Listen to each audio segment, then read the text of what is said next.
Welcome to okay TV. నేను miss శ్రావ్య. ముందుగా okay TV ప్రేక్షకులందరికీ నమస్తే. సో ఇండిపెండెంట్ గా ఓయూ రిటైర్డ్ ప్రొఫెసర్ అయినటువంటి తెలంగాణ ఉద్యమకారులు చెన్న కృష్ణారెడ్డి గారు మరి ఇండిపెండెంట్ గా నామినేషన్ వేస్తూ మరి కంటెస్ట్ చేయబోతున్నారు. నిరుద్యోగులు విద్యార్థులు ఎందుకు నమ్మాలి? విద్యార్థులకు అందరికి తెలుసు.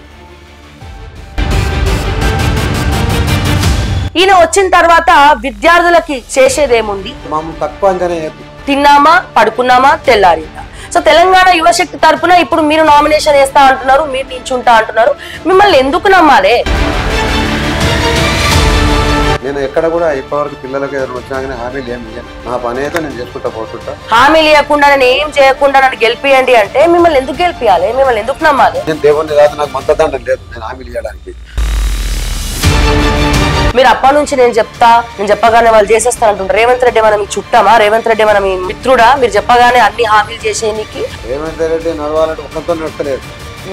మిగతా మిషనరీ ఉంటది, ఎమ్మెల్యేలు ఉంటారు. గవర్నమెంట్ ఎందుకు చేయాలి? ఎందుకు చేస్తుంది? దేవుడు చూస్తుంటాడు అంతా. సో మాకు దేవుడి మీద భరోసాలు పెట్టి పెట్టి పెట్టి నమ్మించి గొంతుకొస్తుంది తెలంగాణ ప్రజలు. తెలంగాణ శక్తిని తక్కువ అంచనా ఎందుకు వేస్తారు మీరైనా చెప్పండి. నేను తెలంగాణ యువశక్తిని తక్కువ అంచనా వేస్తలేను సార్.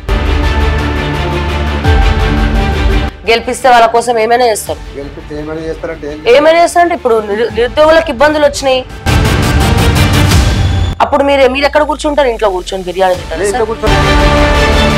బీజేపీ సంస్థలతో బాగా అనుబంధం ఉన్నది. ఎందుకంటే తెలంగాణ స్టేట్ ప్రెసిడెంట్ చేసిన అదే ఇంత చేసిన మీకు బీజేపీ ఎందుకు కాదు పోమన్నది? దాని కొందరు వ్యక్తులు ఉన్నారు. ఇక వాళ్ళు ఏంటి, ఎవరు పైసలు ఇస్తారు? నేను పైసలు ఇవ్వలేదు. నిజమైనా పైసలకు అమ్ముకుంటున్నారంట టికెట్లు బీజేపీలో కూడా. అది నేను చెప్పగానే. Welcome to okay TV. నేను మిస్ శ్రావ్య. ముందుగా ఓకే టీవీ ప్రేక్షకులందరికీ నమస్తే. మరికొన్ని రోజుల్లో పట్టభద్రుల ఎన్నికలు రాబోతున్నాయి. ఎక్కడ అంటే ఆదిలాబాద్, నిజామాబాద్, కరీంనగర్, మెదక్ జిల్లాలో. మీకు కూడా తెలుసు, మొన్న రీసెంట్ గా ఆల్రెడీ ఒక పట్టభద్రుల ఎన్నికలు జరిగినాయి. ఆ ఎన్నికల్లో తీన్మార్ మల్లన్న గారు గెలవడం జరిగింది. మళ్ళీ ఇప్పుడు ఈ నియోజకవర్గాల్లో ఎన్నికలు రాబోతున్నాయి. ఎన్నికల నగార మోగబోతుంది. ముఖ్యంగా పట్టభద్రుల ఎన్నికలు, పట్టభద్రుల ఎమ్మెల్సీ అనగానే ఒక మంచి గౌరవప్రదమైనటువంటి హోదా. ఇది మాత్రమే కాకుండా తెలంగాణ సాకారం చేసుకుంది ముఖ్యంగా చెప్పాలి అంటే ఉద్యోగాల సాకారం కోసం, ఉద్యోగాల కళ నెరవేరడం కోసం. గత 10 సంవత్సరాలుగా ఉద్యోగాల కోసం ఎదురు చూడడం రకరకాలుగా మీరు చూస్తూనే ఉన్నారు. ఈ ప్రభుత్వం రాగానే మేనిఫెస్టోలో నిరుద్యోగ భృతి దగ్గర నుంచి నిరుద్యోగులకు, అలాగే ముఖ్యంగా విద్యార్థులకు ఎన్నో హామీలు ఇచ్చింది. కానీ ఇంకా నెరవేరుస్తామనే చెప్తూ వస్తోంది. మరి ఇటువంటి తరుణంలో మరి ఈ బరిలో నించునేదెవరు? ఏ పార్టీ గెలవబోతుంది? అంటే ప్రజలకు కూడా అన్ని పార్టీల మీద నమ్మకం పోతా ఉన్నది. అంటే అటు బీజేపీ గాని, కాంగ్రెస్ గాని, బీఆర్ఎస్ గాని, ఏ పార్టీని నమ్మాలి విద్యార్థులు? ప్రతి ఒక్క పార్టీ హామీలు ఇస్తాంది, మోసం చేస్తోందా అని చెప్పి చాలా మంది బాధపడతా ఉన్నారు. సరిగ్గా ఇటువంటి సమయంలోనే నా దృష్టికి అయితే ఈ పాంప్లెట్స్ కన్వర్ట్ అయ్యి, ఏందబ్బా ఈ పాంప్లెట్స్ అని నేను ఒక్కసారిగా మొత్తం చదవడం స్టార్ట్ చేసిన. అంటే ఈ ప్రొఫైల్ మొత్తం చదవడం స్టార్ట్ చేస్తే, సో ఇండిపెండెంట్ గా ఓయూ రిటైర్డ్ ప్రొఫెసర్ అయినటువంటి తెలంగాణ ఉద్యమకారులు చెన్న కృష్ణారెడ్డి గారు మరి ఇండిపెండెంట్ గా నామినేషన్ వేస్తూ మరి కంటెస్ట్ చేయబోతున్నారు. మరి ఈ రోజు మన ఇంటర్వ్యూ కృష్ణారెడ్డి గారితో.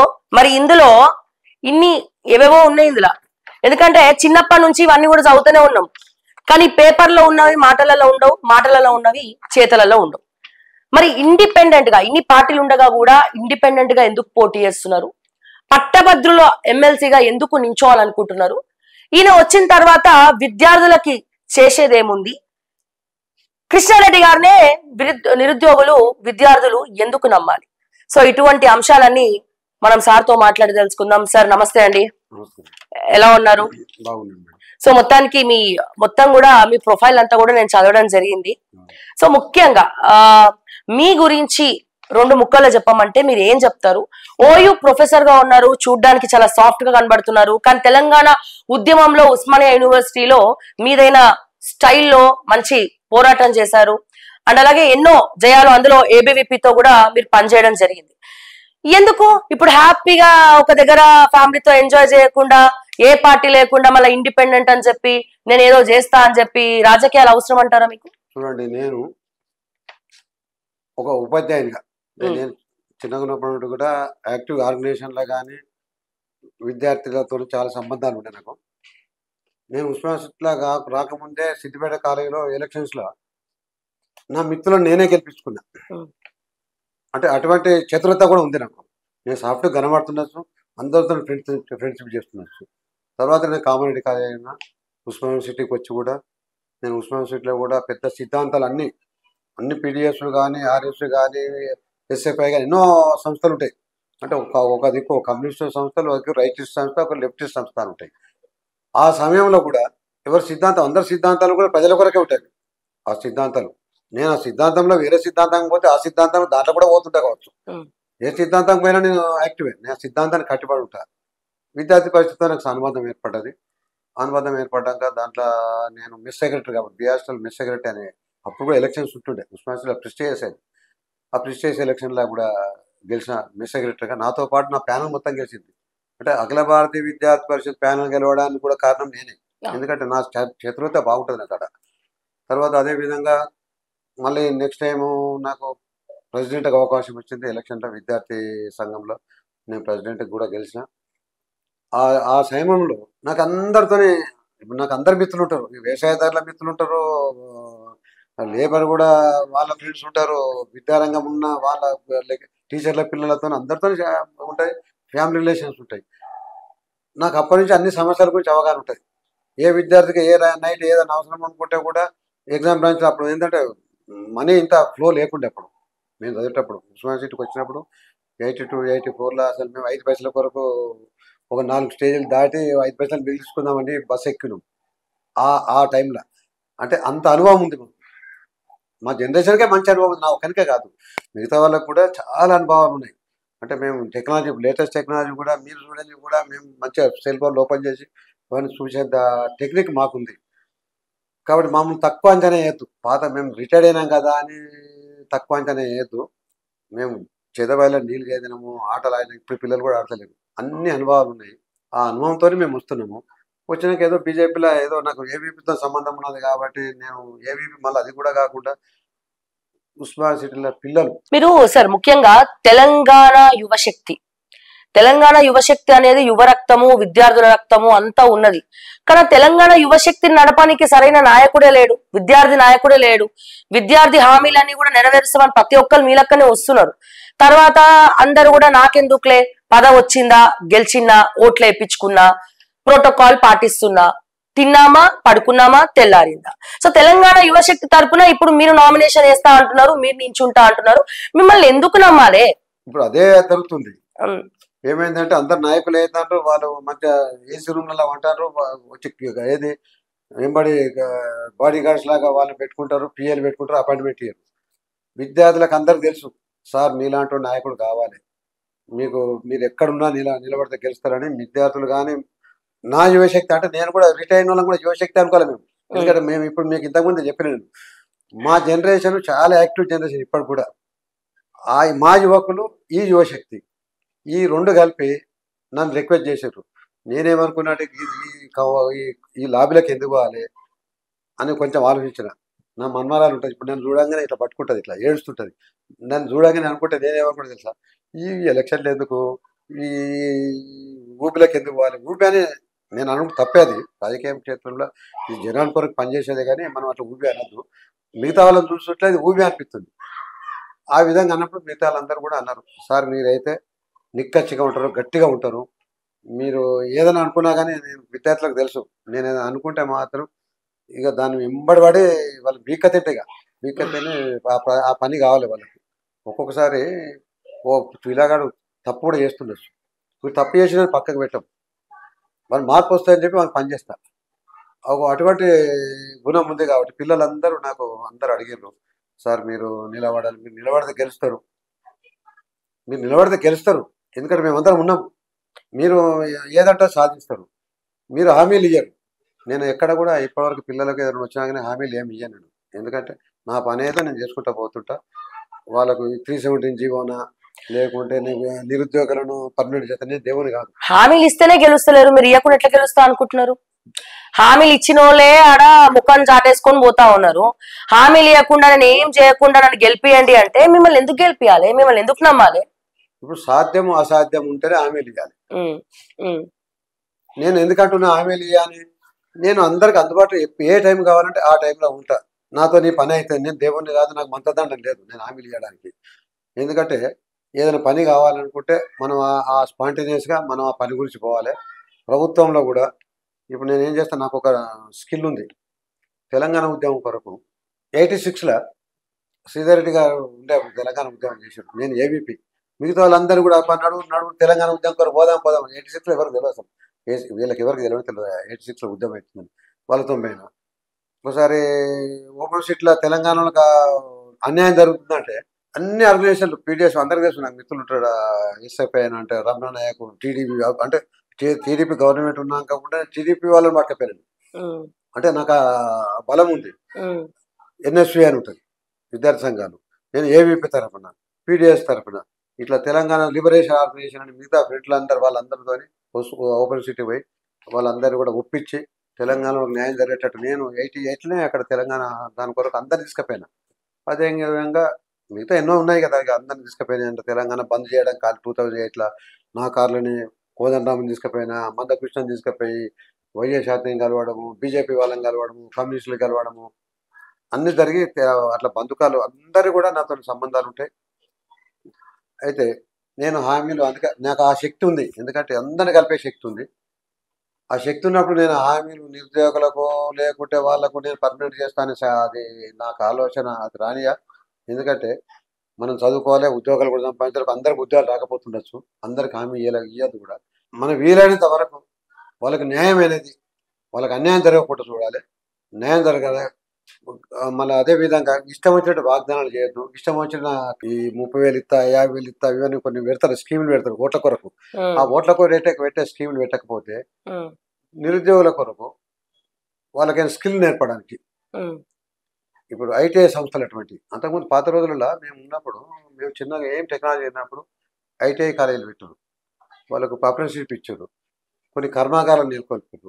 లేకుంటే ఏపీ ఐఏసి ఇండస్ట్రియల్ ఇన్ఫ్రాస్ట్రక్చర్ అని స్టేట్ ఫెడరేషన్ కార్పొరేషన్ మన లోన్స్ ఇస్తుండ్రు. వాళ్ళకి కొన్ని ఇండస్ట్రీస్ పెట్టిద్దారు. ఆ విధంగా దేశ అభివృద్ధి కూడా పెరుగుతుంది.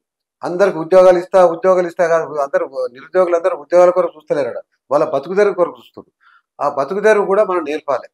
అది నేర్పడానికి ప్రభుత్వం మీద ఎటువంటి వాళ్ళకి ఆలోచనలు చేస్తున్నారు. మనం కూడా టైం విద్యావంతులు కూడా ప్రభుత్వానికి ఆలోచన చెప్పాలి. నిరుద్యోగులు అంటే ఉద్యోగాలు గవర్నమెంట్ ఉద్యోగాలు కాదు, వాళ్ళు తప్పకుండా వాళ్ళకి స్కిల్ నేర్చుకోవాలి. ఆ స్కిల్ నేర్చుకోవడానికి గవర్నమెంటే ట్రైనింగ్ ఇవ్వాలి వాళ్ళకు.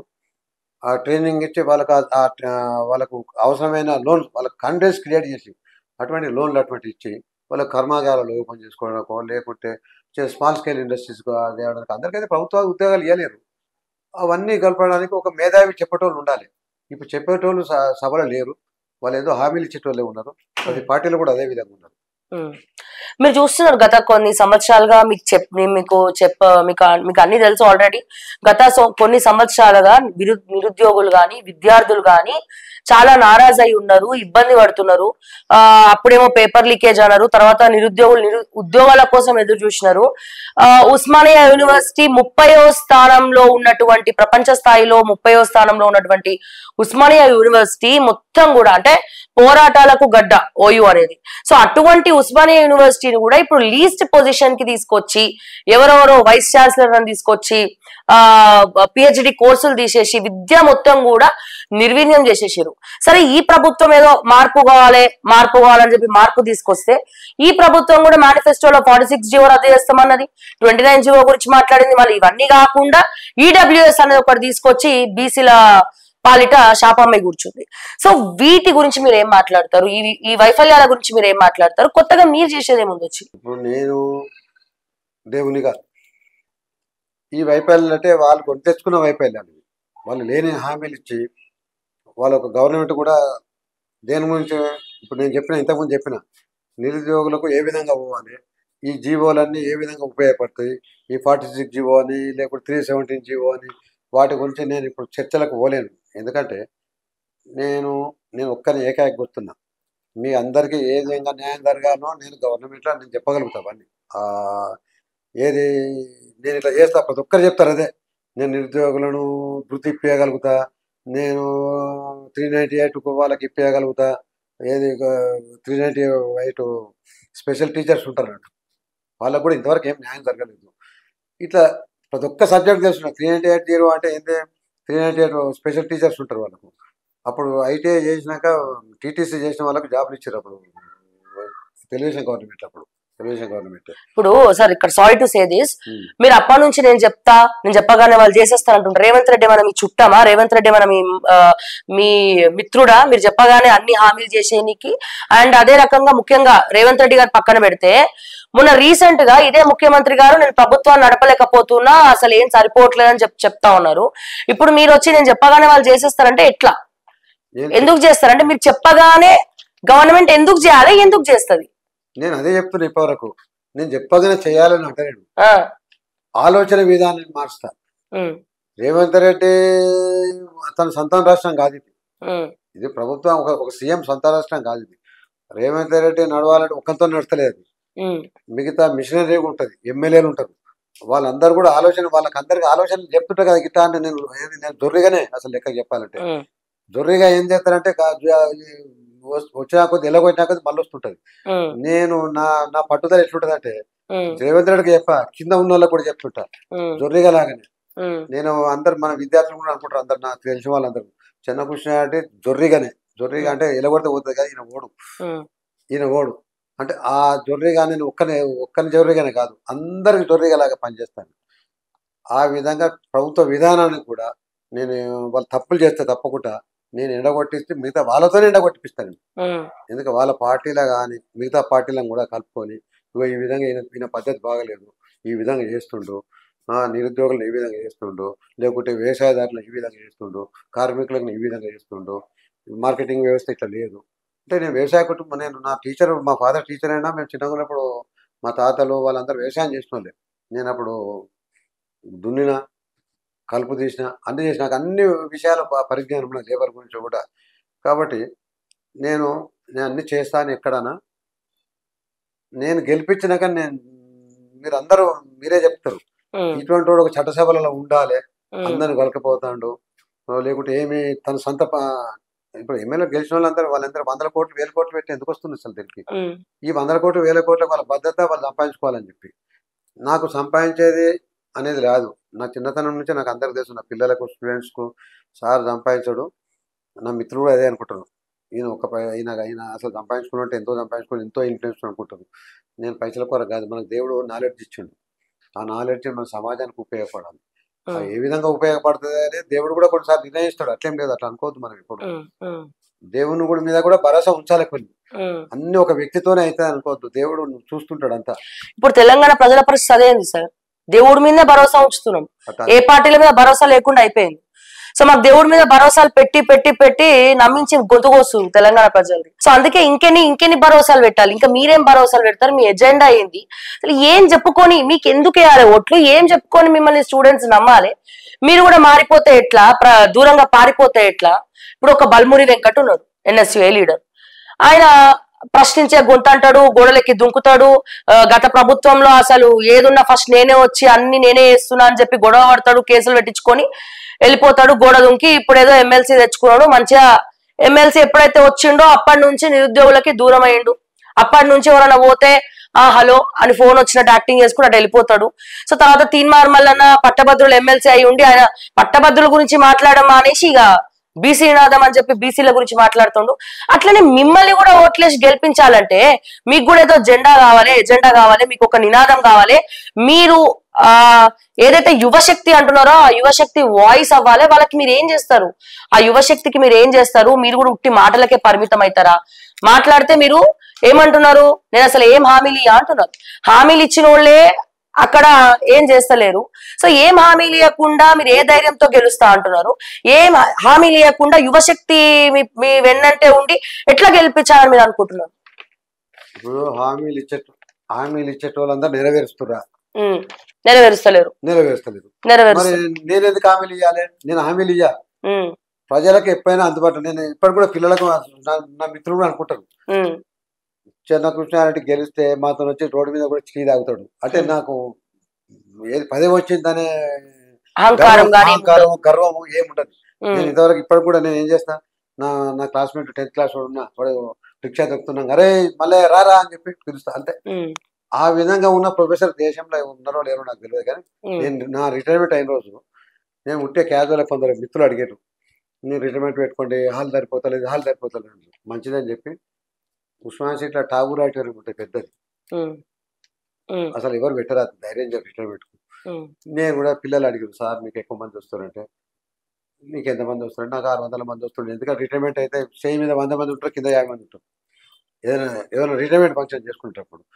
నేను కూడా గట్టిగా ఉంటుంది, ఎందుకైనా నాకు రిటైర్మెంట్ ఫంక్షన్ లేదు, ఎందుకంటే నువ్వు ఇంతమంది మిళితమైనవు, నీకు అందరికి అందుబాటులో ఉన్నాడు, ఏ జిల్లాలో ఉన్నా రాత్రి పగలనుకుంటే వాళ్ళకు నువ్వు అండగా ఉందువు. ఏదైనా కానీ కుటుంబ మంటలు కానీ వాళ్ళకి ఇబ్బందులు వచ్చినా కానీ ప్రతి విషయంలో వాళ్ళకి ఇంటికి పోయి నేను పరామర్శించి, లేకుంటే నాతో చేతనైంది ఏమైనా చేస్తుంటే ఆ విధంగా అంటే మంచిదని రిటైర్మెంట్ ఫంక్షన్ పెట్టాను. అది కూడా వారం రోజుల ముందు. ఆ వారం రోజుల ముందు ఏం చేస్తానంటే రిటైర్మెంట్ 100 మంది దృష్టిలో ఈ ఎమ్మెల్యే దగ్గరికి, చైర్మన్ దగ్గరికి, అందరి దగ్గర తిరిగి అందరిని పట్టుకొని ఆ స్టేజ్ మీద 50 మంది నింపుతారు, 100 మంది ఉంటారు. నేను రిటైర్మెంట్ పెడితే నేను 400 మంది అనుకుంటే 3000 మంది వచ్చారు. అది కూడా నా స్టూడెంట్స్, నా మిత్రులే. నేను మళ్ళీ ఏదో 500 ఇచ్చి ఈ మధ్యన ఏంటంటే ఏదైనా మీటింగ్లు పెడితే 500 ఇచ్చి జారగొట్టుకుంటారు లారీలలో. అది అందరికీ ఉంటుంది, 100 ఓట్లు ఇచ్చేవాడు కూడా 500 వేసి జారగొడతాడు. ఎందుకంటే లారీలు పెడితే వస్తారు, ఏమున్నది మనిషికి. ఎందుకంటే నిరుద్యోగ వాళ్ళకు వాళ్ళకు కూడా బతుకుదేరు కావాలి. ఒకప్పుడు రాకపోతారు జనం, పైసలు ఇస్తా అంటే వేరే పార్టీ వాళ్ళకి, ఆ పార్టీ వాళ్ళు ఆ కమిట్మెంట్ వాళ్ళ దగ్గర ఉంటారు. ప్రజలు కూడా ఎట్లయిపోయారంటే వాళ్ళకు బతుకుదేరు లేక ఏ పార్టీ వాళ్ళు 500 ఇస్తే వాళ్ళ దగ్గరకు వస్తారు, లారీలు ఎక్కుతుంటే పోతారు. వాళ్ళు తప్పు పట్టద్దు, వాళ్ళకి ఆ రోజుకు ఆ పూట గడవడానికి వస్తుంటారు, వాళ్ళకి అన్నం దొరుకుతాయని ఆ విధంగా వస్తారు, అన్ని పార్టీలకు వస్తారు. కాబట్టి నేను అటువంటి వాళ్ళని తీసుకెళ్ళాలని నా మిత్రులు వచ్చారు. మిత్రులు వచ్చి 3000 మందికి ఎవరికైనా వస్తారా? రాదు. ఆ రోజు కూడా ఒకటే అడిగిన, బీజేపీని నాతో కొలీగ్ కాబట్టి, వీళ్ళందరూ నాతో చదివిన వాళ్ళు కాబట్టి, అన్ని ఆర్గనైజేషన్ వాళ్ళు వచ్చారు. నేను ఏబీపీ సంస్థలో పనిచేసిన కాబట్టి లక్ష్మణ్ బీజేపీ ఎమ్మెల్యే ఉంటే, ఇంకా మనోహరావు అని వీళ్ళందరూ స్టేజ్ మీద ఉన్నారు. లక్ష్మణ్ నా బీజేపీకి ఇన్వైట్ చేస్తాను. నేను ఒకటే అడిగిన, తెలంగాణ వచ్చే ముందు మా అన్ని స్పీచ్లు ఒకటే, మా ఉద్యోగాలు మాకే, మా నీళ్లు మాకే, మా నిధులు మాకే అనే కాన్సెప్ట్ తోనే తెలంగాణ తెచ్చుకున్నాం జనంలో. తెలంగాణ వచ్చినాక 10,000 ఫీజులు ఉన్న కార్పొరేట్ కాలేజీలు, మేము అప్పుడు 30,000 ఉంటుండే కార్పొరేట్ నారాయణ కాలేజీల బట్లలో. మేము లెటర్ రాసిస్తే లీడర్లు అటువంటి లెటర్ రాసిస్తే ఒక 10,000 20,000 కన్సెషన్ ఇచ్చేది. వాళ్ళు భయపడుతుండ్రు వాళ్ళు తెలంగాణ కొరకని. ఓ 10,000కి ఫీజు ఇస్తారు. తెలంగాణ 2018లో రిటైర్ అయింది కదా, 14లో రిటైర్ తెలంగాణ వచ్చే కదా, అప్పటికే ₹1,00,000 చేసిన కార్పొరేట్ కాలేజీలు. నేను ఒకటే హామీ ఇచ్చిన, నేను బీజేపీ పార్టీలు ఎప్పుడు కలుస్తా అంటే, మేము తెలంగాణలో హామీ ఇచ్చినాము 30,000 ఫీజు ఉన్నదని 10,000 చేయాలని. అంటే కార్పొరేట్ కాలేజీలో 10,000 ఫీజు కలిస్తే నేను బీజేపీలో కలుస్తా అని చెప్పిన ఆ రోజు నుంచి. అంటే ఆ రోజే బాగా ఆహ్వానించారు వాళ్ళు, ఎందుకంటే నా జనాన్ని ఉద్ధృతాన్ని చూసి వాళ్ళందరూ ఆ విధంగా. అంటే నేను అవకాశాల కొరకు పోలే, పార్టీలో కావాలంటే కలుతుంటే నాకు ఒకటే పట్టు, ఆ మొండి పట్టు. అంటే తెలంగాణలో ఈ విధంగా జరుగుతుంది. విద్యారంగం కానీ ఇప్పుడు 1,50,000 పెట్టి 2 లక్షలు పెట్టి ఫీజులు పెట్టి పేరెంట్స్ చదివిస్తున్నారు. ఇప్పుడు కూడా దోచుక తింటున్నారు కదా, కార్పొరేట్ స్కూల్స్, కార్పొరేట్ కాలేజెస్. అదే దోసుక తింటున్నారు. అంటే అంతకుముందు ఇప్పుడు ఏం చెప్పినా, తెలంగాణ రాకముందు 30,000 ఫీజులు, తెలంగాణ వచ్చినాక 2 లక్షల ఫీజు చేశారు, 3 లక్షల ఫీజు చేశారు. ఇప్పుడు ఎంత పెద్ద లీడర్ రాసిన లెటర్ రాసినా 10,000 కూడా కన్సెషన్ ఇస్తలేడు. అప్పుడు 30,000 ఉన్నప్పుడు 20,000 కన్సెషన్ ఇచ్చేది వాడు. అంటే వాళ్ళకి ఆ భయం ఉండేది తెలంగాణకు. ఇప్పుడు తెలంగాణ వచ్చాక వాళ్ళకి ఇష్టం వచ్చిన దోపిడీ దాకా జరిగిపోతుంది. తెలంగాణ ఇప్పుడు నేను తెలంగాణ యువశక్తిని ఎందుకు పెట్టినా, మళ్ళా తెలంగాణ పునర్నిర్మాణం, తెలంగాణ పిల్లలు కూడా బాగా యాక్టివ్ అయ్యారు. ఎందుకంటే తెలంగాణ నీలాంటి వాళ్ళు ఉండాలి. సార్ ఇప్పుడు కేసీఆర్ వచ్చిండు, తెలంగాణ వస్తా అనుకున్నాడా? రాలే కదా, ఒక్కడే వచ్చింది కదా. ముందు అయితే ఏదో 5 కలుపుకోవచ్చు, ఆయన 10 మంది కలిసికారండి. ఎంతమంది పట్టుకొచ్చారు పిల్లలందరూ. ఉస్మానియా సిటీలో ఇంతమంది పిల్లలు ఉన్నారు నాతో. నేను 30 ఏళ్ళ నుంచి ఉన్నా. నేను పీజీ కళాశాల హైదరాబాద్ చదివిన, అక్కడ పిల్లలు ఉన్నారు. పీజీలో చేసిన ఉస్మానియా సిటీ పిల్లలు ఉన్నారు. వాళ్ళందరూ నన్ను పట్టుకొస్తున్నట్టే తెలంగాణ శక్తే కదా. తెలంగాణ శక్తిని తక్కువ అంచనా ఎందుకు వేస్తారు మీరైనా చెప్పండి. వాళ్ళకు ఇప్పుడు మాకు ఉద్యోగాలు అవి అంటలేరు ఈడ వీళ్ళు. నేను తెలంగాణ యువశక్తిని తక్కువ అంచనా వేస్తలేను సార్, ఉమ్. రాజకీయ శక్తిని తక్కువ అంచనా వేస్తున్నా. ఇప్పుడు అదే రాజకీయ శక్తి గురించి మాట్లాడుతుంది. మీరు ఏమంటున్నారంటే నాకు ఒకటి అర్థమైంది ఇప్పుడు మీతో మాట్లాడినాక. నేను హామీలు ఇచ్చిన వాళ్ళు ఎంతమంది నెరవేర్చారు, అందుకే నేను హామీలు ఇవ్వకుండా నేను గెలుస్తాను, గెలిపియండి, గెలిపించినాక నేను మీ వెన్నంటే ఉంటా అంటారు మీరు. నేను ఏదైనా చెప్పి చేయను, చెప్పకుండా చేసి చూపిస్తా అంటారు మీరు. అవును, అదే ఎందుకు చెప్పాలి ఈ ప్రాబ్లం గురించి? నేను ప్రభుత్వంలో నేనేమన్నా దేవుని అదే చెప్తే కదా మీకు, నేను దేవుని కాదు, నా శక్తి సామర్థ్యాలు నాకు నేను చెప్పనోడికి నాకు ఒకసారికి అవకాశం లేదు. అందరు చెప్పొస్తున్నారు, అందరు హామీలు ఇచ్చేస్తారు, ఒక్కరు కూడా హామీలు ఇచ్చేస్తారు. అన్ని పార్టీలు కానీ వ్యక్తులు కానీ, ఆఖరికి ఏది వార్డు మెంబర్ నిలబడ్డా హామీలు ఇచ్చేస్తాడు. నేను చదువుకున్నోని, నేను ఒక విద్యావేత్త కింద నేను డిక్లేర్ చేసుకుంటున్నా. విద్యావేత్త అనే వాళ్ళు హామీలు ఇస్తారా చెప్పండి? విద్యావేత్త ఎవరు కూడా హామీలు ఇవ్వరు. అందరికీ ఆ సమాజంలో ఉన్న ఏం జరుగుతుందో స్పాంటేనియస్ గా రెస్పాండ్ అవుతారు. నేను ఎప్పుడైతే హామీలు ఇచ్చానో నేను కూడా వాళ్ళ రాజకీయం లాగా నేత. నేను రాజకీయ నాయకుడు లాగా కాదలుచుకోలే. నేను సీఎంను కావాలనేది లేదు, ఏదో పార్టీకి పోయి ప్రెసిడెంట్ కావాలని లేదు, నేను ఏదో మినిస్టర్ కావాలని లేదు. నాకు నేను ఎప్పుడు ప్రజలతోనే, నా మిత్రులతోని, నా శిష్యులతోని, సమాజంతోని, ఆఖరికి రోడ్డు మీద కూడా నేను ఛాయ్ తాగుతాను ఎమ్మెల్సీ అయితే. సరే, మీరు ఇన్ని మాటలు మాట్లాడుతున్నారు సార్, మీరు నాకు అది లేదు, నాకు ఇది అవ్వాలని లేదు, నాకు కొన్ని అందరినీ కలుపుకపోతా అనే మీరు బీజేపీలో టికెట్ ఎందుకు ట్రై చేసినారు? బీజేపీ నువ్వు వద్దు ఎల్లు అంటే అప్పుడు ఇండిపెండెంట్ గా పోటీ చేశారు. మరి మీకు ఏం కావాలని లేనప్పుడు బీజేపీ పార్టీ కోసం ఎందుకు ట్రై చేసినారు మీరు? టికెట్ కోసం, ఎమ్మెల్సీ టికెట్ కోసం. ఇప్పుడు అదే జరుగుతుంది. కారణం ఇక్కడ తెలంగాణ యువశక్తితో రావడానికి కారణమే బీజేపీ. ఎందుకు తెలుసా? కొంత మిత్రులు అందరూ కలిసారు, బీజేపీలో పనికిరాడు వచ్చేటట్టు ఒకసారి నువ్వు అప్లై చేయి, నేను అప్లై చేయ అంటే నువ్వు గెలుస్తావు అన్నట్టు. గెలుస్తా నాతో 4 జిల్లాలు తిరగాలంటే నాతో కాదు. అది నేను మంచిగా మన్మరాలతో ఎత్తుకోవాలి. ఇన్ని రోజుల నుంచి నేను అందరితో స్టూడెంట్స్ తో ఉన్నా, నా ఫ్యామిలీని పట్టించుకోలే ఎప్పుడు కానీ, నా పిల్లలను కూడా పట్టించుకోలేదు అసలు. ఎప్పుడు వాళ్ళ పిల్లలతోని నా చిన్నతనంలో నా కొడుకులను ఎత్తుకోకపోతున్నాను అసలు. నాకు ఇప్పుడు అదే బాధ, మా పిల్లల్ని నేను ఎప్పుడు ఎత్తుకోలేదు అసలు. పిల్లలు అట్లీస్ట్ మా మన్మరాలతో మంచిగా ఇప్పుడు నన్ను చూస్తేనైతే ఏడ్చి ఇట్లా నోలు పెట్టి వస్తుంటది. ఇప్పుడు దాన్ని రప్పిద్దాం ఒకసారి, చూస్తే తెలుస్తుంది మీకు ఎంత ఆ అపేక్షలో మనం బయటకు పోవద్దు అసలు లెక్కకు. అయినా ఎందుకైనా అయితే పిల్లలు అంటారు కదా బీజేపీ నుంచి, బీజేపీ సంస్థలతో బాగా అనుబంధం నాకు. ఎందుకంటే తెలంగాణ స్టేట్ ప్రెసిడెంట్గా చేసిన, ఏబీపీకి సిటీ ప్రెసిడెంట్గా చేసిన. ఇట్లా సిటీ ప్రెసిడెంట్గా, స్టేట్ ప్రెసిడెంట్గా చేసినప్పుడు తెలంగాణ ఉద్యమం కూడా నేను చాలా ఏబీపీలో నన్ను బాగా రిసీవ్ చేసుకుంది. ఎట్లా రిసీవ్ చేసుకున్నానంటే, మాకు తెలంగాణ కావాలి, తెలంగాణ ఉద్యమం నడుస్తుంది, తెలంగాణ కావాలంటే ఏం కావాలంటే తెలంగాణ 2 రాష్ట్రాలు కావాలి, ఇప్పుడే తెలంగాణ రాష్ట్రం కావాలి అని ఎంబడబడితే, చాలా గట్టిపట్టు పడితే తెలంగాణ 2 రాష్ట్రాలు ఏబీపీ చేసింది. అది ఎక్కడ చేయరు. ఒక నేషనల్ పార్టీ అసలు తెలంగాణ రాకముందే ఒక సిద్ధాంతమైన పార్టీ తెలంగాణ ఆంధ్ర అనేది చేసేది. ఇక్కడ తెలంగాణ మీద బాగా ప్రెషర్ చేసిన, ఎందుకంటే తెలంగాణ కావాలి, మనం చూసిన విద్యార్థులు విడగొడితే, మానసికంగా విడగొడితే అటు సెంట్రల్ వస్తుంది అని ఆ విధంగా చేసినాం. తెలంగాణకు ఉద్యమం కొరకైతే నేనైతే తెలంగాణ విద్యార్థులకు స్వాగతం ఇట్లా బ్యానర్లు విద్యార్థి పరిషత్లు చెప్తుంటే నాకు తప్పకుండా తెలంగాణ కావాలని ఆ విద్యార్థి పరిషత్తో కట్టినాం. అదే ఇంత చేసిన మీకు బీజేపీ ఎందుకు కాదు? దాని గురించి నేను ఇప్పుడు చెప్పే చర్చ అంతా నా పాటు దాంట్లో ఉన్నాక బీజేపీ సంస్థలతో ఎంత సంబంధం ఉందో మీకు చెప్పడానికి, అంటే నా మాటకు అంత గౌరవం ఇద్దరు. అంటే ఇప్పుడు ఆడ జిల్లాలలో కూడా మంచి మంచి ప్రోగ్రామ్స్ అవుతుంటాయి. ఏబీపీ ప్రోగ్రామ్ చేసింది తెలంగాణ కొరకు. అసలు మిగతా అంతా వాళ్ళు అందరు చెప్తారు కానీ ఇక వాళ్ళ వేరే వాళ్ళ చర్చ వద్దు మనకు. నేను నా గురించి చెప్తాను, నా పర్సనల్ గురించి. అంత అనుబంధం నాకు వాటితోని. బీజేపీలో ఒక మేధావంటే ఇస్తారు కావచ్చు అనుకుంటా కాదు, మనం అప్లై అయితే చేసిన పోనీ అని అప్లై అయితే చేస్తాం కదా. కొందరికి అయితే దాన్ని ఏమంటే చేసినాక ఏమైంది, దాంట్లో ఇక నడుస్తుంది అన్ని పార్టీలలాగా అదొక పార్టీ. నాకు అనిపించేది ఏంటంటే అన్ని పార్టీలు ఏంటంటే ఆ పార్టీని నేను దిద్దలే, నా సిద్ధాంత పరంగా అదే ఒకటే. దాంట్లో కొందరు వ్యక్తులు ఉన్నారు, ఇక వాళ్ళు ఏంది ఎవరు పైసలు ఇస్తారు, నేను పైసలు ఇవ్వలేదు. నిజమైన పైసలకు అమ్ముకుంటారంట టికెట్లు బీజేపీలో కూడా. అది నేను చెప్పా కానీ నేను అబ్జర్వ్ చేసింది అయితే అందరు అంటున్నారు అదే, పైసలు తీసుకుంటుంటారు అంటున్నారు. ఎందుకంటే నీకు రాలేదు, నీలాంటి వాళ్ళకి రాలేదు, ఒక ప్రొఫెసర్ కు ఇంతమంది శక్తి నీకు ఉన్నది, ఇంకా నువ్వు ఎట్లయినా గెలుస్తావు, నీకు రాలేదంటే పైసలు తిన్నట్టే లెక్క. తప్పు కూడా పైసలు తిన్నట్టే, ఎందుకంటే గెలిచడానికి చేయలేదంటే మీరు పైసలు తిన్నట్టే అనుకోవాలి.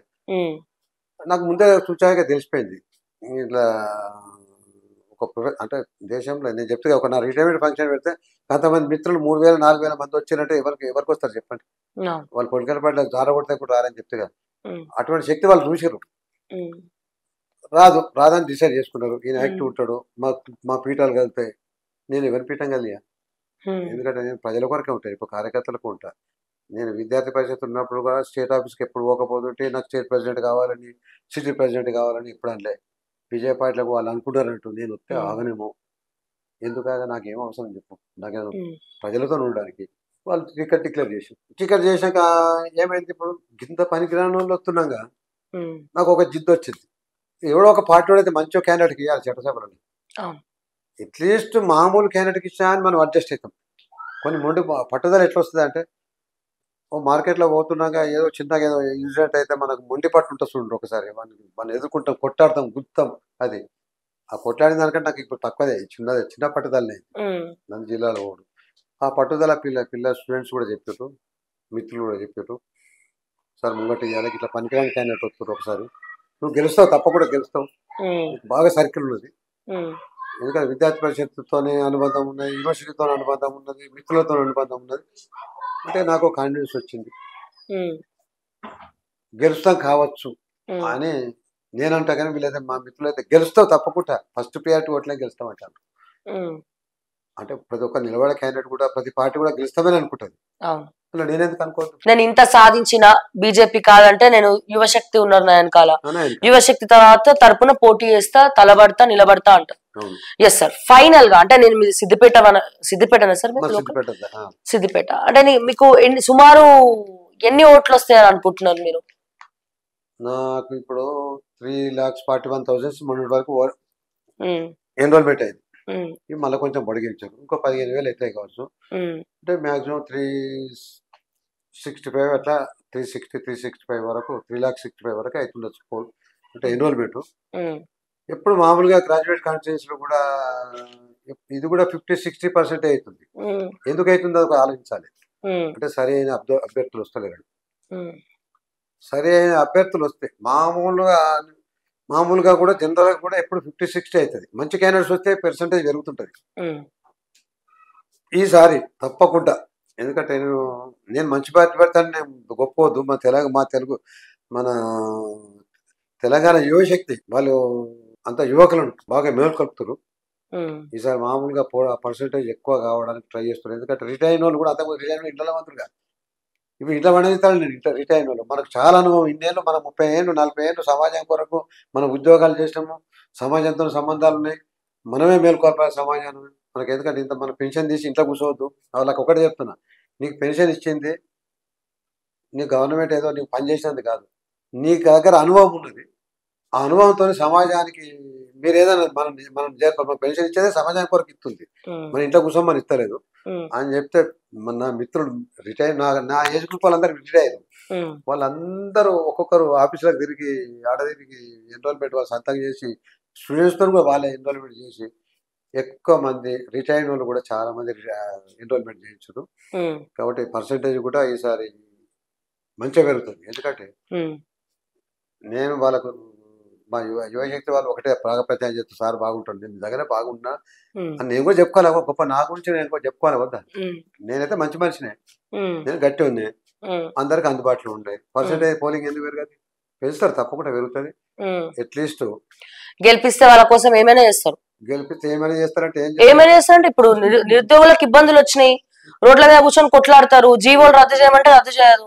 అప్పుడు మీరు ఎక్కడ కూర్చుంటారు? ఇంట్లో కూర్చొని బిర్యానీ తింటారు. అది పబ్లిక్ తోటి ఉండాలి, నిరుద్యోగులతో ఉండాలి. అదే అడుగుతున్నాం. మేము అడిగేది అదే. మీరు ఏం చేస్తారు నిరుద్యోగులకి? మీరు ఏం చేస్తారు? నేను ఫస్ట్ చెప్పిన అందరికి ప్రభుత్వ ఉద్యోగాలు రావాలని లేదు, ప్రభుత్వం ఆశ పెట్టారు. ప్రభుత్వ ఉద్యోగాలు ఒకటే అంటలేము, ప్రభుత్వం ఒకటే కాదు. ఇప్పుడు నిరుద్యోగ భృతి ఇవ్వట్లే కదా, నిరుద్యోగ భృతి ఇవ్వట్లేదు, యూత్ డిక్లరేషన్ అన్నారు, హామీలని ఏది నెరవేర్చలేదు. సో దానికి సానుకూలంగా అట్లీస్ట్ వాళ్ళ తరపున ఒక గొంతుకైతారా మీరు? చట్టసభల్లో వాళ్ళ గురించి మాట్లాడతారా? నేను గొంతుగా కాదు. మరి గొంతుగా కాదు, మీరు ఎజెండా లేదంటారు, ఎందుకు గెలిపియాలి మిమ్మల్ని? వాళ్ళైతారు. నేను వాళ్ళ గురించి వాళ్ళు ఏం మేనిఫెస్టో చేసిండ్రో, ఆ మేనిఫెస్టోలో ఏముండదో, ప్రభుత్వం అదే విధంగా అధికారానికి వచ్చేది కదా. ఎస్, ఆ వాళ్ళు ఏదైతే మేనిఫెస్టో పెట్టారో ఆ మేనిఫెస్టో ఇంప్లిమెంట్ చేయడానికి నేను వాళ్ళని కూడా ముక్కటేసుకోకపోతే మిగతా కూడా ముక్కటేసుకోపోతాను. నా సొంతంగా నేను వీళ్ళకి ఇమని చెప్పి గట్వంటి ఆడుతాను. వాళ్ళ మేనిఫెస్టో ఐస్బర్ మేనిఫెస్టో వాళ్ళు పోవాలి గవర్నమెంట్ ఏదైనా సరే. వాళ్ళు ప్రజలలో ఓట్లతో వచ్చారు కదా వాళ్ళు, ఆ మేనిఫెస్టోతో వచ్చారు. ఆ మేనిఫెస్టో కొరకు నేను తప్పకుండా ముందుంటా. ఎందుకంటే వాళ్ళ కొరకు నేను ఏదంటే చేయగలుగుతా. ఆ రోజు వాళ్ళు నిరాదీక్ష చేస్తుంటే వాళ్ళు వెళ్ళిపోయినా నేనే కూర్చొని పెడతాను దాన్ని అవసరం అనుకుంటే. చేద్దాం పరి మీకు ఆ మేనిఫెస్టోలో వాళ్ళు పెట్టారు, లేకుంటే ఆ మేనిఫెస్టో ఇంప్లిమెంట్ చేస్తలేరు కాబట్టి వాళ్ళు దిగిపోవాలి, కొత్త వాళ్ళకి ఇవ్వాలి. దాంట్లో ఉంటాను నేను. కానీ నువ్వేం చేస్తావా నేనేం చేయాలి. కానీ ఇటువంటి హామీలే మాత్రం తప్పకుండా నేను నిలదీస్తాను. మరి రెడీగా పెట్టుకున్నారా మీరు 3 లక్షల మందికి పైసలు పంచనీకి? ఎన్ని కోట్లు ఖర్చు పెడతారు ఇప్పుడు ఎలక్షన్ లా? ఆదిలాబాదు, నిజామాబాదు, సిద్దిపేట, మెదక్ ఈ 4 జిల్లాలు ఉన్నాయి. దీంట్లో మీరు పైసలు ఖర్చు పెట్టేది మళ్ళీ ఓట్లు వేస్తారా? మా యువశక్తి అయితే అంత అప్డేటెడ్ వర్షన్ ఉన్నారు 8.0. ఎందుకంటే అన్ని పార్టీలు నమ్మి అలసిపోయారు. మీరు కూడా ఏమన్నా రెడీ చేసుకున్నారా? ఎన్ని కోట్లు బడ్జెట్ పెట్టుకున్నారు మీ ఎలక్షన్ కి? మీ ఆస్తులు ఎంత? మీ స్థిరాస్తులు ఎంత? మీరు ఎంత ఖర్చు పెడతారు?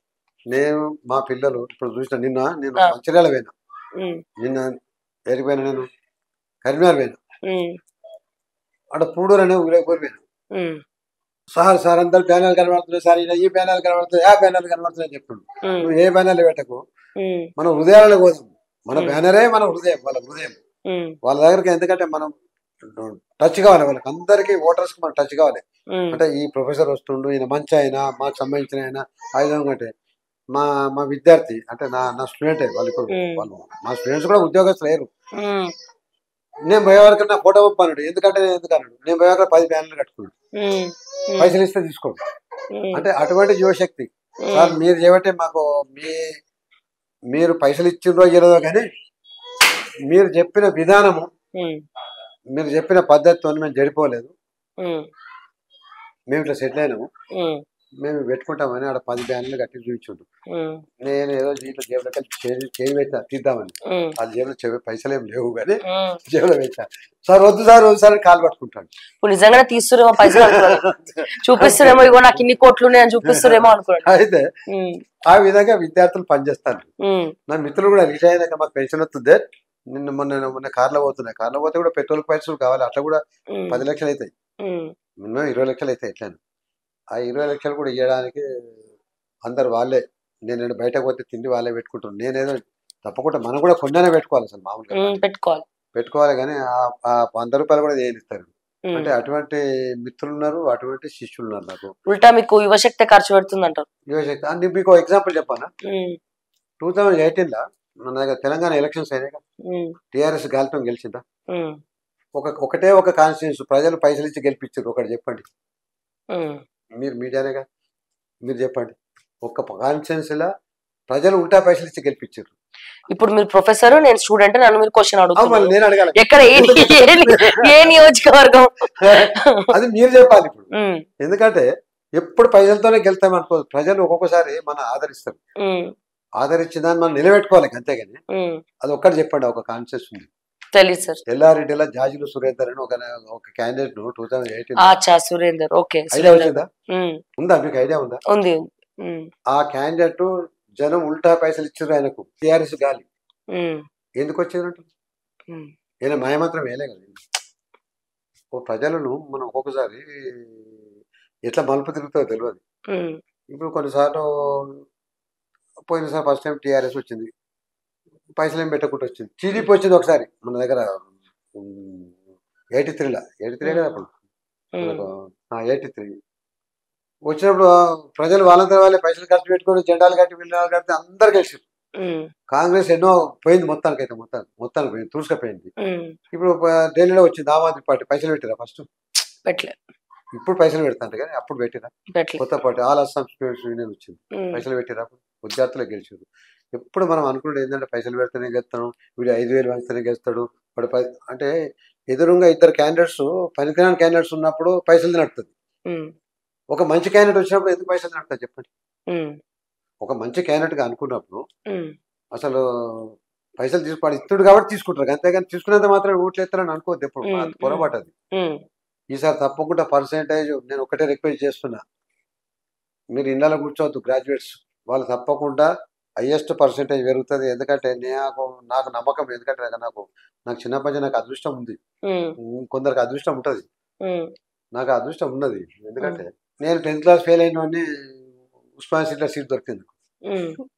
అంటే ఒకసారి 10th క్లాస్ ఫెయిల్ అయినా ముందర బెంచ్లో కూర్చునే వాళ్ళకు పాపం వాళ్ళు అక్కడనే స్టాప్ అయ్యారు, ఐఐటీ చేసారు, అంతా చేసారు.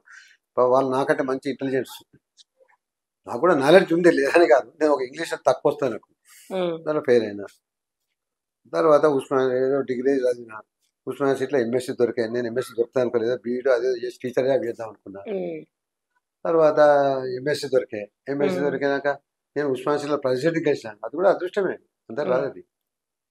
పిహెచ్డీ దొరికాయి, అది అదృష్టమే.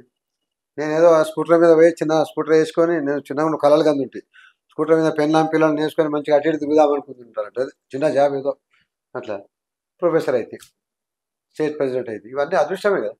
ఇది కూడా నాకు అదృష్టం తప్పకుండా వస్తుంది. నాకు ఎక్కడ కూడా ఫెయిల్ కాదు ఇంతవరకు. నేను ముందు అడుగు వేసేటంటేనే నాకు బలం, మనోధైర్యం. మా పిల్లలు ఆ విధంగా, మా విద్యార్థి శక్తి కానీ, నా మిత్రులు కానీ నాకు ఆ బలాన్ని నేర్పారు. నాకు తప్పకుండా ఒకటే చెప్తున్నాను, తెలంగాణ విద్యార్థి శక్తి కూడా నేను ఇంకా వాళ్ళకి ధైర్యం ఇస్తున్నాను. నా మిత్రులకు కూడా నేను తప్పకుండా నా అదృష్టం కూడా పనిచేయాలి కొన్నిటికి. ఒక్కొక్కసారి కొందరికి ఎంత వర్క్ చేసినా గెలవరు, కొన్ని లక్ పనిచేస్తాయి. Yes sir. సో ఫైనల్ గా నాకంటే ఈ ఇంటర్వ్యూ మొత్తం అయిపోయిన తర్వాత నాకు ఇప్పుడు మీ ఎజెండా ఏందో అర్థమైంది. సారు, మీ ఓయో సారు పైసలు ఖర్చు పెట్టరు, ఓకే, హామీలు ఇయ్యరు, పార్టీ స్టాండ్ లేదు. సో హామీలు ఇవ్వకుండా, పైసలు ఖర్చు పెట్టకుండా మీ వెన్నంటే ఉండి మరి ఎమ్మెల్సీగా గెలుస్తా అంటున్నారు, గెలిచి మీ వెన్నంటే ఉంటా అని మాత్రం అంటున్నారు. ఇదే కదా సార్ మీ ఎజెండా ఇప్పుడు ఫైనల్ గా? అంతే కదా, అదే స్టాండ్. ఎందుకంటే నేను హామీలు ఇస్తే పొలిటికల్ పార్టీ అన్నా, అంతే. నేను పొలిటికల్ కాదు, ప్రజల మనిషిని, నేను మిత్రుల మనిషిని, శిష్యుల మనిషిని. కాబట్టి దానికి నాకు ఎజెండా ఎందుకు నేను కుటుంబ సభ్యుని.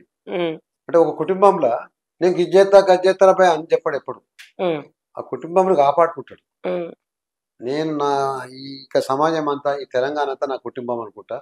ఆ కుటుంబంలో నేను ఒక సభ్యుడిగా, ఆ కుటుంబం పెద్దగా ఉంటా, అవసరం అనుకుంటే సభ్యుడిగా ఉంటా, పెద్దగా ఉంటా, అడ్వైజర్గా ఉంటా. ఆ విధంగా నేను కుటుంబాన్ని ఎట్లా నిలుపుకుంటారో, ఇది కూడా నేను ఎమ్మెల్సీ అయినాక కూడా అదే విధంగా నా కుటుంబ మెంబర్గానే ఉంటా. Yes, thank you sir, thank you so much. మీరైతే గెలవాలని చెప్పి మనస్ఫూర్తిగా నేను కూడా కోరుకుంటున్నా. అట్లాగే మా ప్రేక్షకులు, తెలంగాణ యువశక్తి అందరూ కూడా కోరుకుంటారు. అండ్ అలాగే ప్రజలారా మీ అభిప్రాయాన్ని కూడా తెలియజేయండి. సార్ ఏమంటున్నారంటే హామీలు లేకుండా కూడా గెలవచ్చు, హామీలు ఇచ్చిన వాళ్ళు ఎంతమంది నెరవేరుస్తున్నారు, నేను హామీలు ఇవ్వకుండా వీళ్ళకి అండగా ఉంటూ నిలబడతా అని చెప్పి చెప్తా ఉన్నారు మన కృష్ణారెడ్డి గారు. మరి మీరేమంటారో కమెంట్స్ రూపంలో తెలియజేయండి. మరిన్ని అప్డేట్స్ కోసం చూస్తూనే ఉండండి ఓకే టీవీ. అంటిల్ దెన్, నేను మిస్ శ్రావ్య. జై తెలంగాణ, జై హింద్.